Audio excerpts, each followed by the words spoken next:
I'm imagining that you're all saying in chorus that you are fine. Okay, that's very good.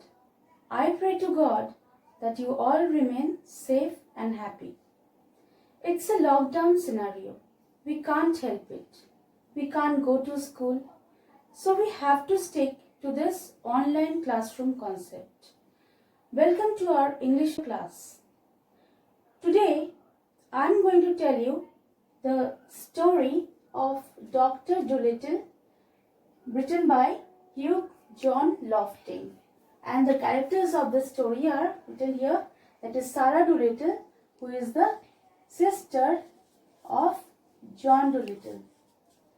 And the next character is Polynesia, and it's the parrot in this story.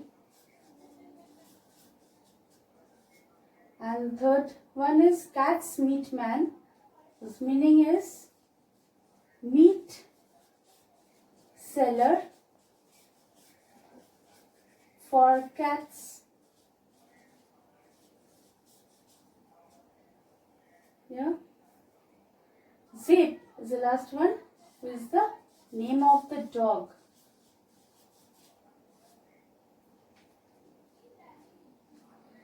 So this man, Hugh John Lofting, was an author as well as a civil engineer and was born in Berkshire, which is in England.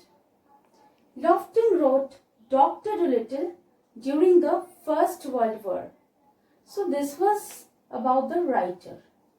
Now children, do you know that animals use body language and sounds to talk to each other?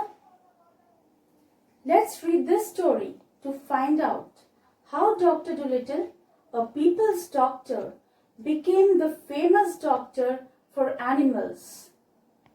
So once upon a time, many years ago, when our grandfathers were little children, there was a doctor and his name was Dolittle.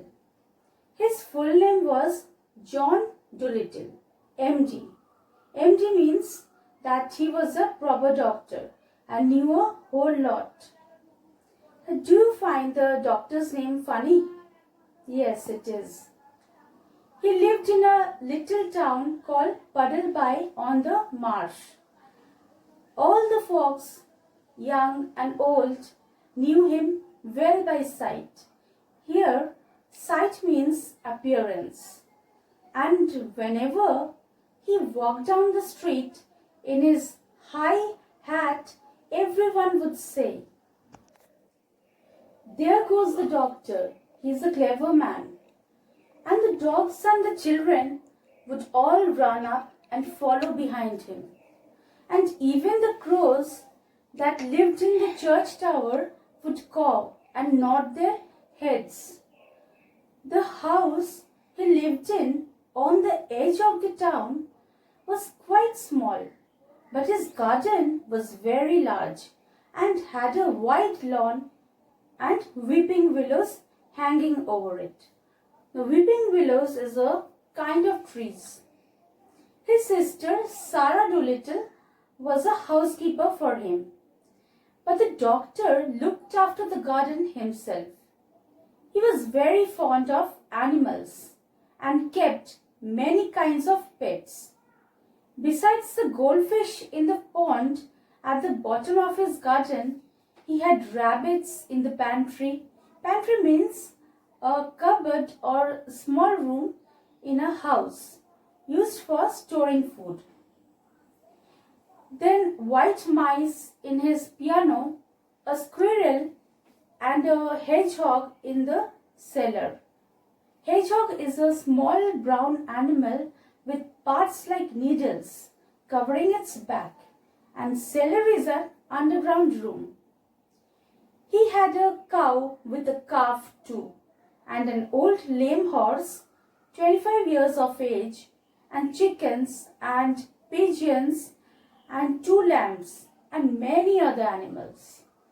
But his favorite pets were Dab Dab the duck, Jip the dog, Polynesia the parrot, and the owl Tutu. So these were the 4 favorite animals, and the names were also given by him. His sister used to grumble about all these animals and said they made the house untidy. And one day, when an old lady with rheumatism came to see the doctor, she sat on the hedgehog, who was sleeping on the sofa, and never came to see him any more, but drove away every Saturday all the way to Ausenthorpe, is another town 10 miles off, to see a different doctor. Now, rheumatism is a disease that makes the muscles and joints painful and swollen, and makes the joint painful and swollen. So, and hedgehog, remember that animal with a needle-like covering on its back. So I hope you can imagine the condition of the old woman. Very pathetic, Would you have gone to Dr. Dolittle? I would not. Then his sister came to him and said, John, how can you expect sick people to come and see you when you keep all these animals in the house? Squire Jenkins and the parson said that they would not come near your house again, no matter how sick they are. Squire means in the past in England a man of high social status, and parson means a priest. She said, we are getting poorer day by day. If you go on like this, none of the best people will have you for a doctor. But I like the animals better than the best people, said the doctor. You are ridiculous, said his sister, and walked out of the room. Do you like animals better than the best people? Actually, they are faithful creatures. If you do some good for them, they remember for the whole life. They never betray you. So as time went on, the doctor got more and more animals, and the people who came to see him got less and less. Till at last, he had no one left except the cat's meat man. Cat's meat man, as I told you before, it means that in olden times, vendors used to sell fresh meat for the cats running about the town. He wasn't very rich, and he only got sick once a year, at Christmas time, when he used to give the doctor 6 pence for a bottle of medicine. 6 pence a year wasn't enough to live on even in those days, long ago, and if the doctor hadn't had some money saved up in his money box, no one knows what would have happened. And still he kept on getting more pets, and of course it cost a lot to feed them. And the money he had saved up grew littler and littler.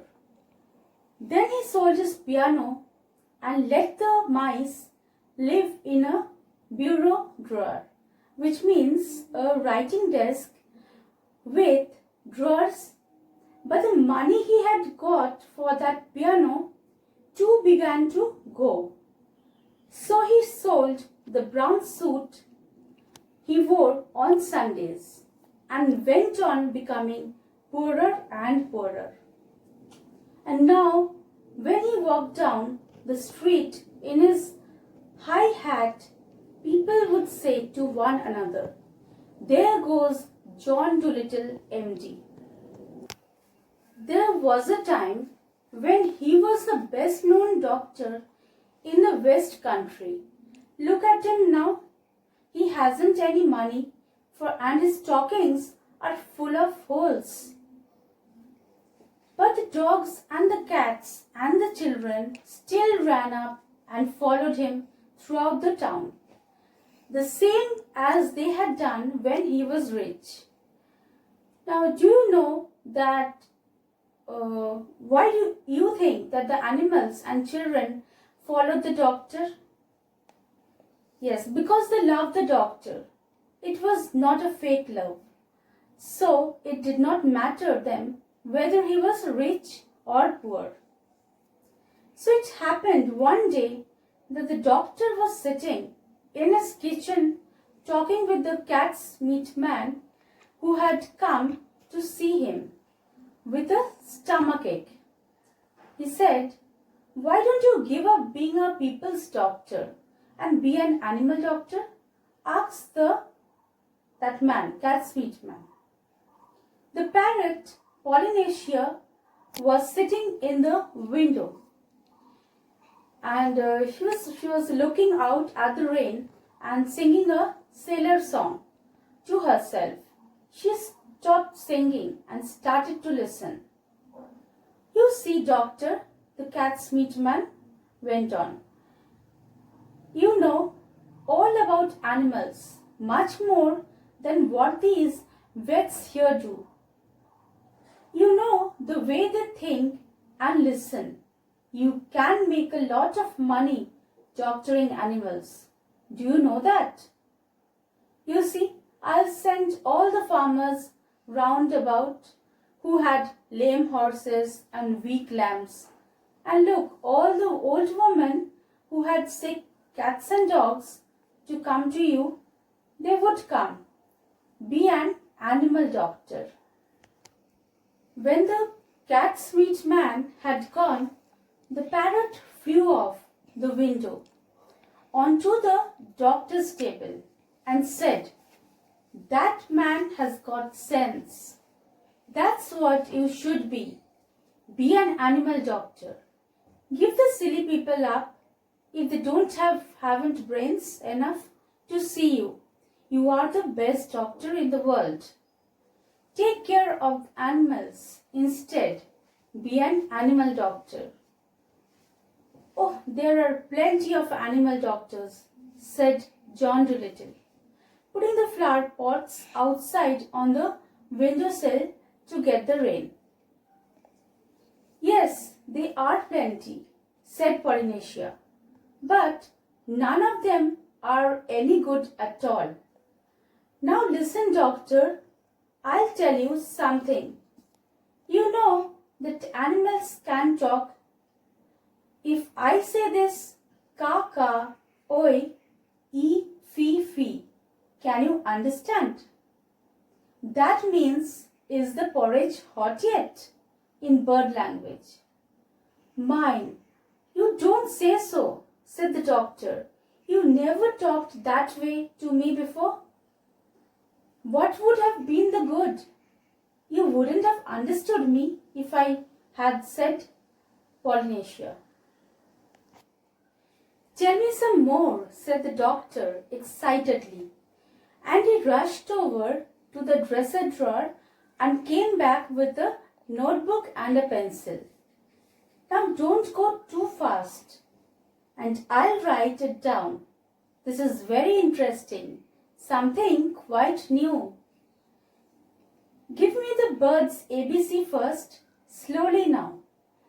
So that was the way the doctor came to know that animals had a language of their own and could talk to one another. And all that afternoon, while it was raining, Polynesia sat on the kitchen table giving him bird words to put down in the book. At tea time, when the dog, Jip, came in, the parrot said to the doctor, "See, he is talking to you. Looks to me as though he is scratching his ear," said the doctor. The parrot said that animals don't always speak with their mouths. They talk with their ears, with their feet, with their tails, and with everything. Sometimes they don't want to make a noise.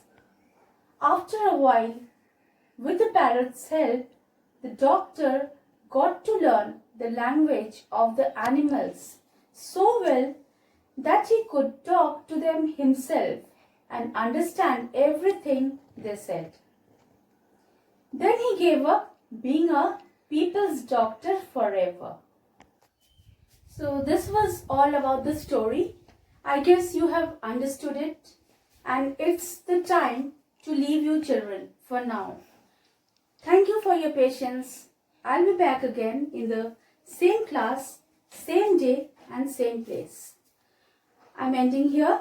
Remain connected with us, and when you go out of the house, only remember SMS, where S stands for sanitize, M stands for mask, and S stands for social distancing. Bye-bye. See you, and please take care and stay motivated.